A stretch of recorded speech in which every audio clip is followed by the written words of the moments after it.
So just a quick introduction. I'm both a writer and a librarian. I moved to New Waterford 2 years ago when I accepted a position as electronic resources librarian at Cape Breton University. I am, as Ian said, also a writer. I have a collection of short stories called High Watermark.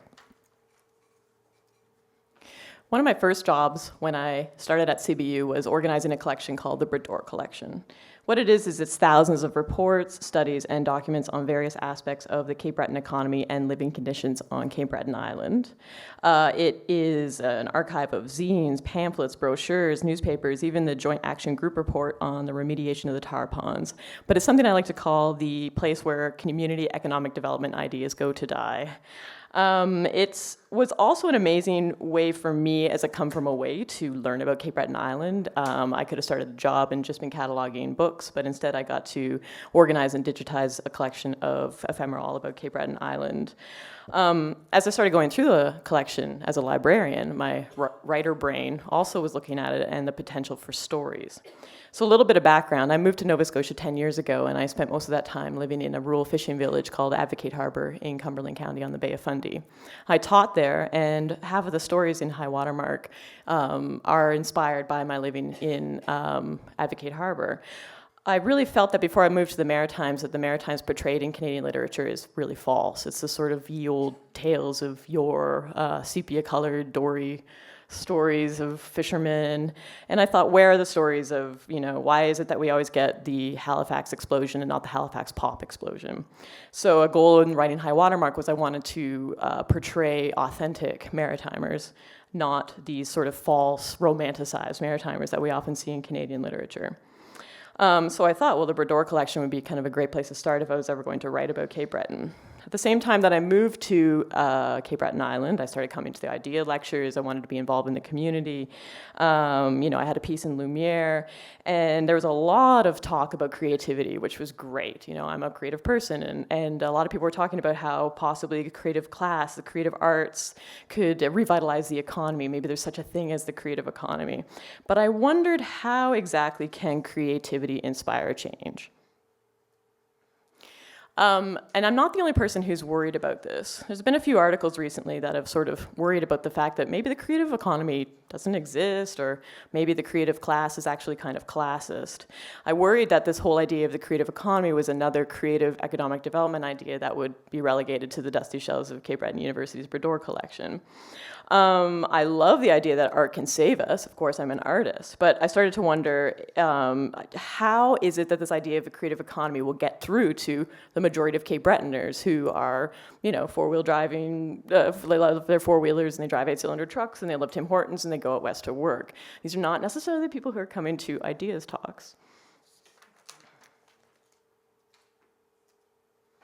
I think whereas the arts can, as Frank Burris says, have intrinsic value, make the place we live more interesting, it's livelier, healthier, and more humane, the approach to in the conversation about creativity has to change. We have to revert from this top-down approach to creativity and embrace a bottom-up approach.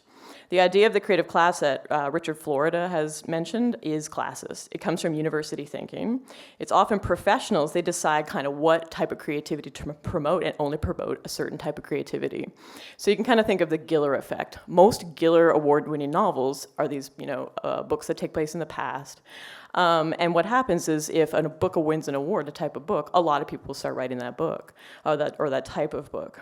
So it's one of the reasons why we often get a very similar type of creativity.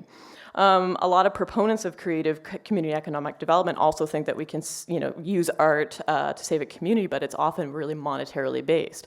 So people think that by selling products, we can revitalize our communities.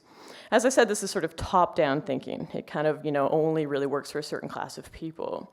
In order to change our thinking, we have to change the approach to a bottom-up approach. We have to keep our ears to the ground, so to speak, or take to the street. And there we will discover a vibrant, creative culture already in place. So why is it important to change the dialogue? Here are some of my reasons why. I feel it counters the negative effects of post-industry, so all these things that we do care about. It builds community pride, it reimagines community. It connects to the past while looking forward. It's not ageist or classist, it's not focused on art as commodity. And this is a phrase that Laura Schneider, who is the director of this Cape Breton University Art Gallery, she thinks that we should actually promote a creative ecology, not a creative economy. Basically, it's more inclusive. You can't talk about revitalizing a community when only certain members are involved. So how can we go about doing this? First, as a librarian, I have to say, know your history. I'm sure most of you are familiar with the phrase, those who don't know their past are doomed to repeat it. The thing is, by knowing ourselves, we learn who we need to become. This is sort of a quote that I found today, but it's important to know our archives. It's important to know that, but you can't just focus on the past. You have to take that past and move it into the future. You have to use this history to make good art. So this is my piece from Lumiere. It's called Street Level Stories, and what I did was, inspired by some of the items in the Brodeur collection, I also went through the archives at the Beaton Institute. I found 4 images that are from Charlotte Street from about 100 years ago. And I wrote flash fiction to accompany those pieces. And I put those pieces on telephone poles on Charlotte Street in the approximate location where the photograph was originally taken. So I took something from the past, but I wrote a story around it that sounded rather modern. I didn't, celebrate this ye olde sort of style of the Maritimes, but talked about maybe some of the things that they could have been thinking with our language, but from the past. And one wonderful thing about Lumiere is it does this bottom-up approach in that it takes art out of the gallery, this sort of top-down thing, and it brings it onto the street, bottom-up.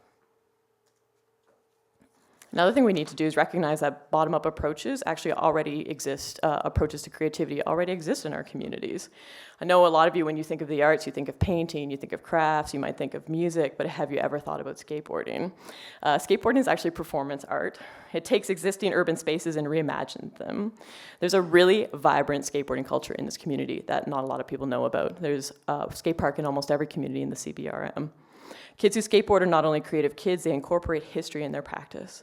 So this is a photo by 19-year-old Tyler Smith. He's from New Waterford, and this is his friend. And for those of you who know about New Waterford, you'll recognize that this is the Davis Memorial. So this isn't just a coincidence. Of course, he's doing this trick by the Davis Memorial for a reason, because it's so important to New Waterfordians that it kind of gives it this sense of history, but takes that history and brings it into the present and the future. It's also, skaters are a class of creative individuals who are reimagining our communities, and especially our urban spaces. Another thing we need to do is find ways to encourage that creativity, and there's lots of ways we can do that, and lots of ways that we are already doing that. We support local artists. We've joined committees. A lot of us are garden or have started community gardens. But why not take a community garden and build it beside a skate park? Visit your local skate park. See what it's all about. See what's going on there. Talk to your neighbors, and of course, visit your local library. And I'll sum up by talking about the library again. I really feel that the library, I believe the library will increasingly become a place in which community creativity will happen. We've got this age of austerity. There are a lot of cutbacks. There are a lot of places that people need places to go because they don't have access to information like they used to. It's a space set aside for learning. It's a place to go to access resources that are increasingly difficult to access.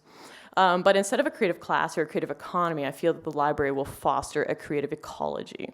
It'll become a maker space, which is a movement in libraries to have the library be a place where people can create things, where they can have access to technology and software to, say, create videos for YouTube. So a kid who's skating and wants to film something in his skate park can then go to the library and put that footage together to post on YouTube.